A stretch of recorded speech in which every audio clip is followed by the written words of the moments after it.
Good morning student, आगे continue करते हैं। और लास्ट टाइम से हमने तत्वों के अणुओं के बारे में बात की थी, परमाणुता के बारे में बात की थी। जैसे अग्नि गैसों की बात करते हैं तो वो द्वितीय परमाणु के रूप में पाए जाते हैं। नाइट्रोजन की बात की तो द्वितीय परमाणु, ऑक्सीजन की बात की थी तो वो द्वितीय परमाणु के त्रि परमाणु के रूप में पाया जाता है। द्वितीय परमाणु की गैस होती है, जबकि त्रि परमाणु एक ओजोन लेयर होती है तो वायुमंडल में पाई जाती है। ठीक है, इसके पश्चात आगे की तरफ हम सारणी बनाते हैं। यौगिक के अणु मतलब किस प्रकार से यौगिक बनता है, अणु का कितना अनुपात होता है उसके अकॉर्डिंग। तो ठीक है, तो यहाँ पे आपको सारणी बनानी है क्या, यौगिक के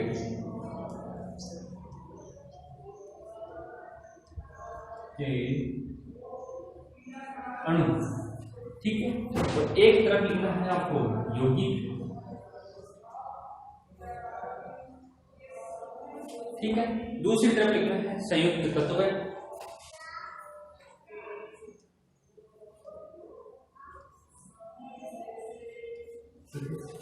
और तीसरी तरफ है द्रव्यमान अनुपात।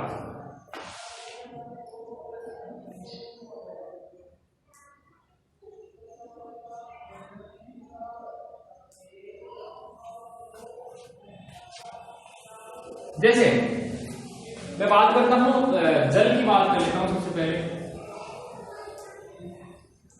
H2O फॉर्मूला होता है, सही है। और तत्व कौन कौन से, दो तो हाइड्रोजन है और एक अनुपात किसका है, ऑक्सीजन का। ठीक, अब देखो हाइड्रोजन का जो अनुपात होता है वो एक होता है, और कितने हाइड्रोजन के अणु है यहाँ, दो है परमाणु, तो 2 इंटू ऑक्सीजन का जो अनुपात होता है वो एक होता है, और ऑक्सीजन कितना है, एक है। तो ये कितना होता है, 2 अनुपात 16 होता है इसका अनुपात। ठीक है, 16। और द्रव्यमान की बात है, द्रव्यमान में परमाणु भार को क्या बोलते हैं, द्रव्यमान। तो यहाँ पे अनुपात कितना आ जाएगा, हाइड्रोजन का तो कितना आ जाएगा, 1 अनुपात ऑक्सीजन का कितना आ जाएगा, 8। अरे इसको काटोगे तो देखोगे क्या, 1 बचेगा, और यहाँ पे कितना हो जाएगा, 8 2 का भाग हो जाएगा। ठीक, ये तो आ गया किसका, H2O का, बताया ये तो मैंने। आगे इसी प्रकार से मैं बात करता हूँ किसका, अमोनिया की।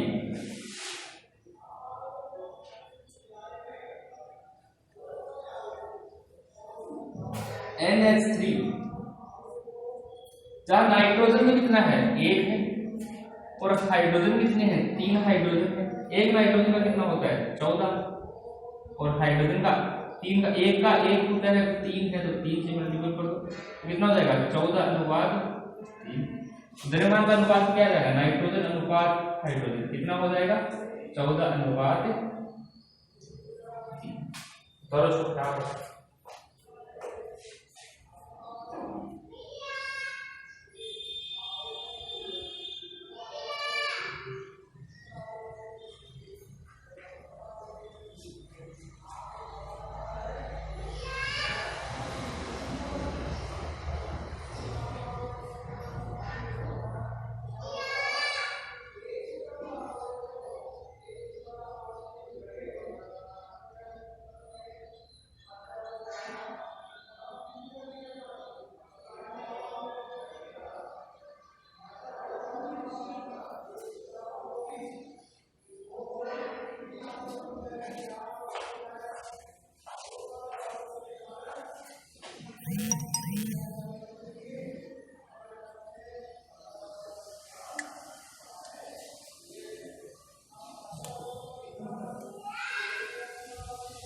हो गए।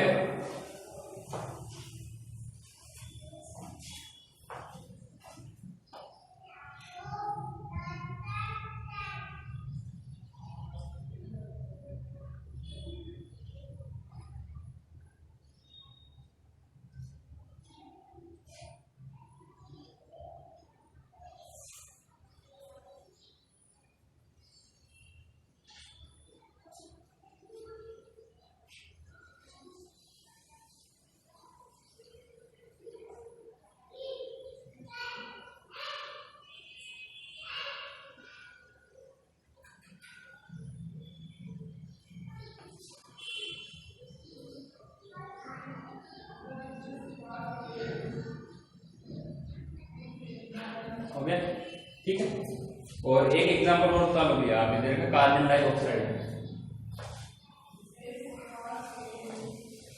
देखो, यह कार्बन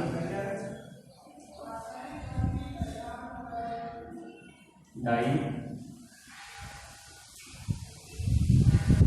ऑक्साइड, इसे CO2 से भी लिखा।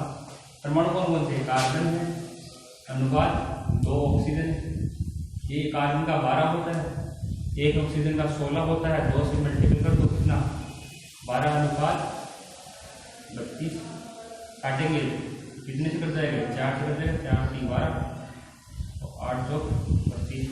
द्रव्यमान कितना होगा? कार्बन अनुपात ऑक्सीजन का अनुपात कितना होगा? 3 अनुपात 8 हो।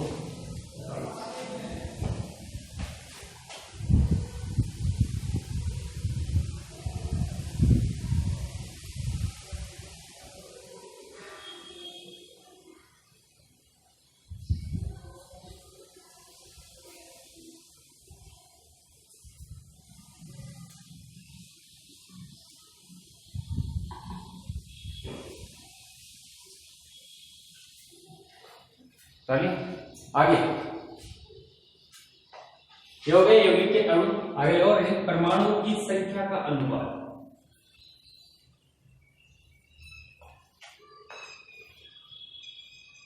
परमाणु संख्या अनुपात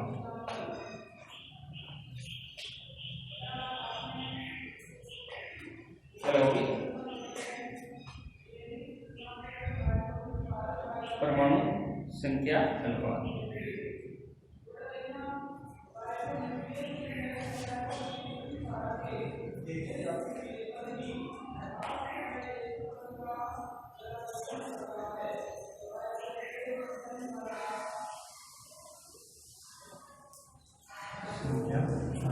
हेडिंग इसमें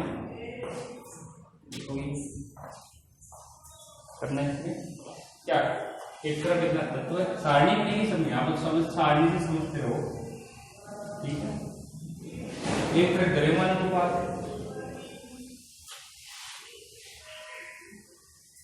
द्रव्यमान अनुपात और द्रव्यमान अनुपात हमने निकाला भी। एक तरफ परमाणु द्रव्यमान, परमाणु द्रव्यमान, ठीक है। और परमाणु द्रव्यमान या द्रव्यमान अनुपात बटा परमाणु द्रव्यमान, इसको अगर मैंने ए मान लिया, जैसे मान लिया इसको कैपिटल ए मान, और इसको हमने Z मान लिया, क्या मान लिया? Z मान लिया, तो क्या करेंगे? A बट्टा Z, ठीक है। और यहां पे सरल अनुपात में लिखेंगे, क्या लिखेंगे? सरल अनुपात में लिखाएंगे, ठीक है। एक तरफ द्रव्यमान अनुपात, एक बार परमाणु द्रव्यमान, एक सरल अनुपात, ठीक है। तो तत्व है, सबसे पहले जो तत्व ले रहा हूं वो कौन सा है? हाइड्रोजन ले रहा हूं, जैसे ये हाइड्रोजन, ठीक है। और हाइड्रोजन का द्रव्यमान अनुपात कितना होता है? 1, ठीक है। और परमाणु द्रव्यमान कितना करता है इसका? 1 है। लेकिन आगे, हाँ, ये तो हो गया हाइड्रोजन, ठीक है।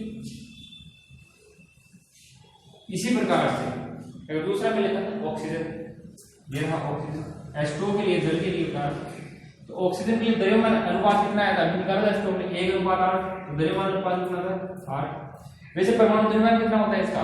16 होता है। अरे होता है कि नहीं होता है? ठीक है। तो सबसे पहले यहां पे A/Z करते हैं हम।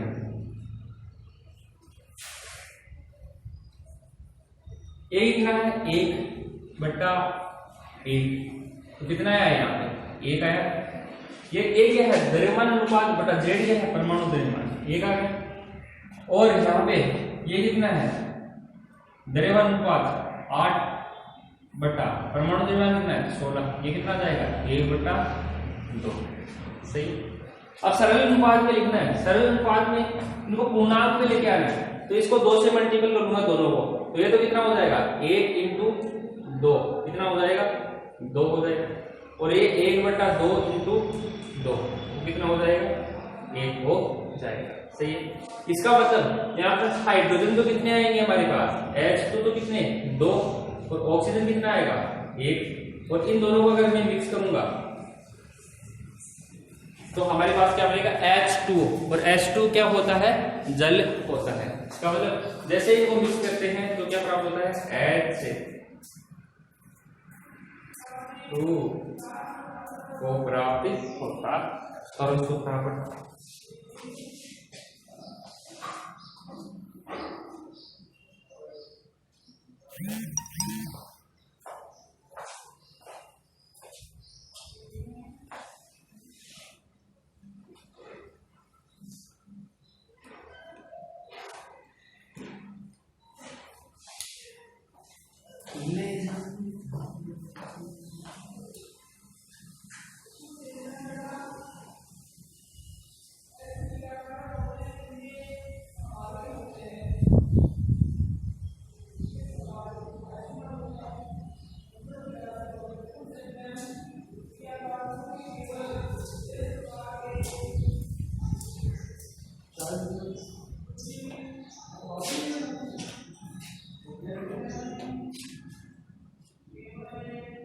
तो इधर ये में लिया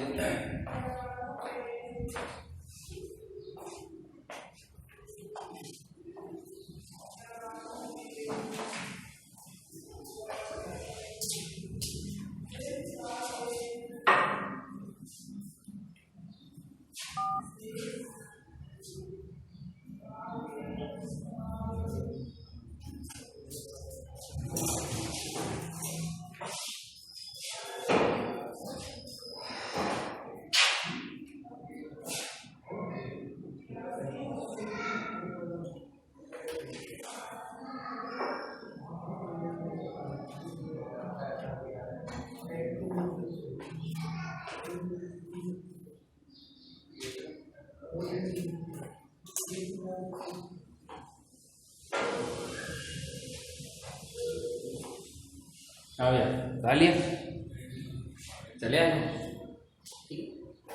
अब तो आएगी की होगी कि द्रव्यमान अनुपात देखते हैं, तो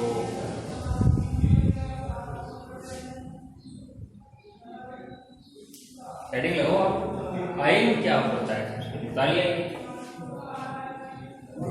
हेडिंग लगा आयन।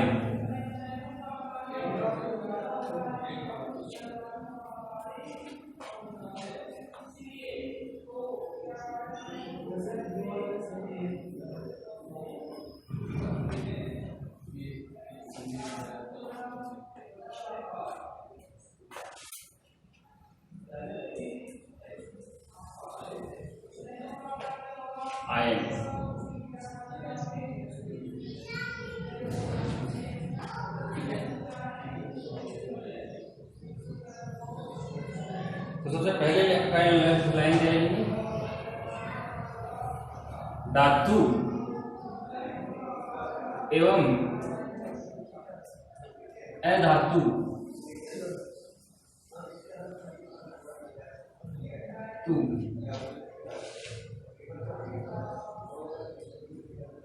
आवेशित परमाणु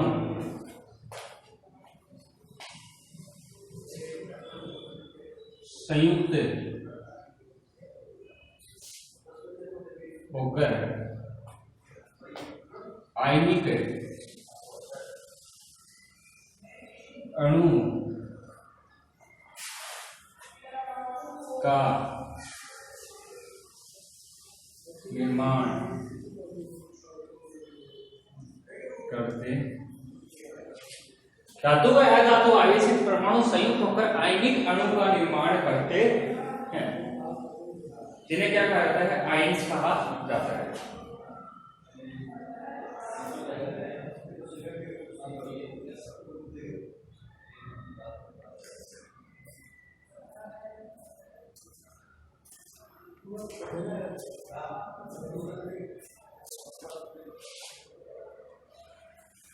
जैसे अगर मैं बात करता हूँ एग्जाम्पल के रूप में, नमक जानते हो, नमक NaCl जिससे मिलके होता है। अब नमक में एक तो कौन होता है, सोडियम Na होता है, और एक कौन होता है, Cl होता है, क्लोरीन होता है।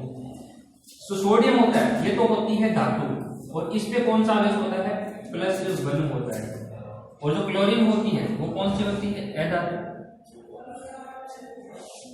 ठीक है, इसमें कौन सा, -1 बना है। तो टोटल चार्ज कितना हो गया, 0। ठीक है, तो ये कुछ इस प्रकार से जो अवयविक होता है, तो ये कौन सा आयोग है, आयनिक अणु होता है। उदाहरण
हाँ भैया हो गए, चले आप।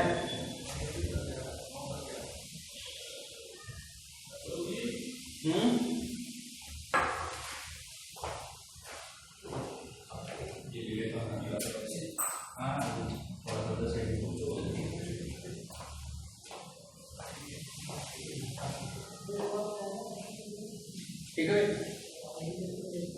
अब देखो एग्जाम्पल में कुछ आयनिक यौगिक है, उनके देख लेते हैं। द्रव्यमान अनुपात क्या है, संगठन क्या है, आयनिक यौगिक क्या है। ठीक है, तो सारणी बनाओ फिर से।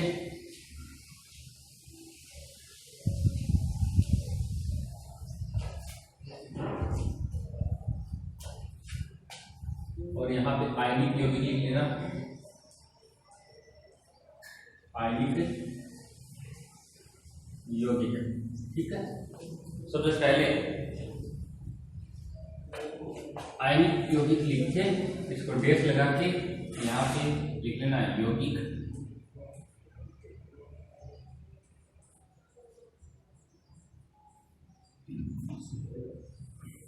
इधर सूत्र, इधर संगठन। संगठन का मतलब होता है किस किस से मिलके बना हुआ है, और इधर लिखना द्रव्यमान अनुपात है।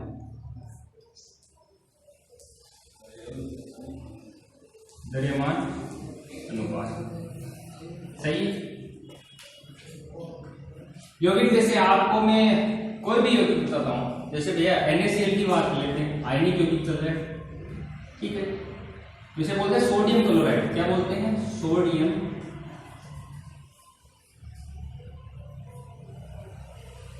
क्लोराइड। ठीक है, और इसका सूत्र होता है वो क्या होता है, NaCl।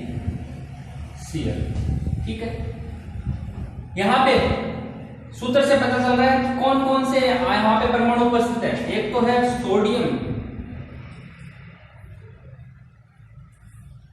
ठीक है, Na, जिसका परमाणु भार कितना होता है, 23, प्लस और कौन है, क्लोराइड। ठीक है, जिसे Cl से प्रदर्शित किया जाता है, और इसका परमाणु भार 35.5।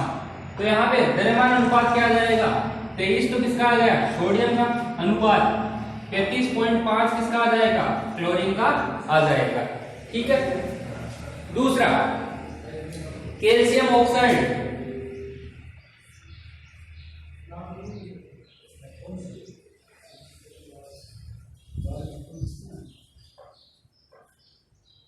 जिसे CaO से प्रदर्शित किया जाता है।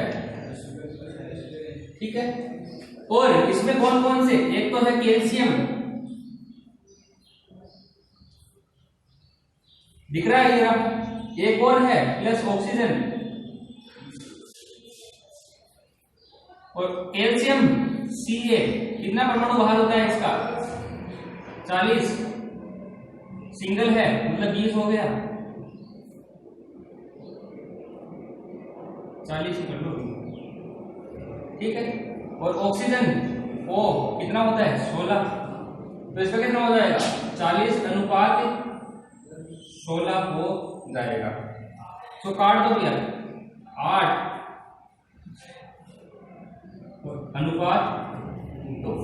8:2 आ जाए, ऐसा ही है भैया।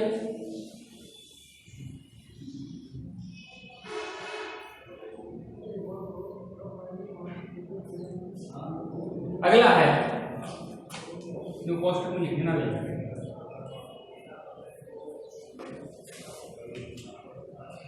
अपना जैसे मैग्नीशियम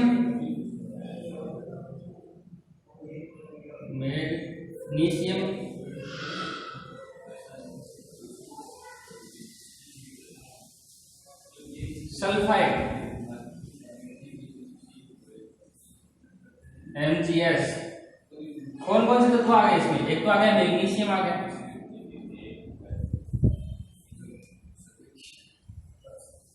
Mg24, ठीक है, प्लस एक कौन आ गया, सल्फर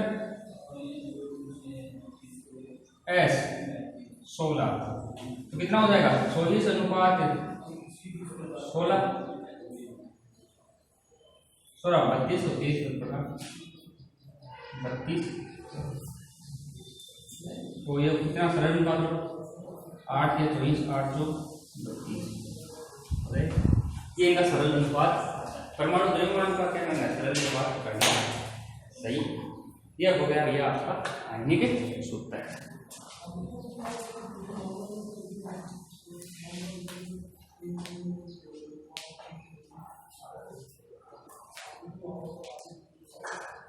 यहाँ तक कोई प्रॉब्लम, आई थिंक कोई प्रॉब्लम नहीं होगी। आगे इसके आगे जो भी क्लास करते हैं आगे कंटिन्यू करते हैं। ठीक, चलो स्क्रीनशॉट ले लो।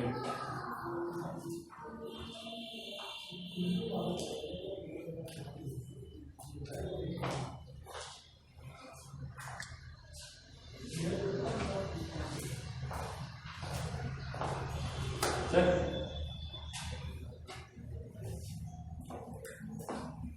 ठीक है भैया, इसके आगे जो भी कंटिन्यू है वो कंटिन्यू करते हैं। यहाँ से 2 चैप्टर फिनिश होने वाले, तीसरा चैप्टर स्टार्ट होने वाला है, तो इसको थोड़ा सा ध्यान से पढ़ लेना। दोनों चैप्टर का टेस्ट कभी भी ले सकता हूँ मैं।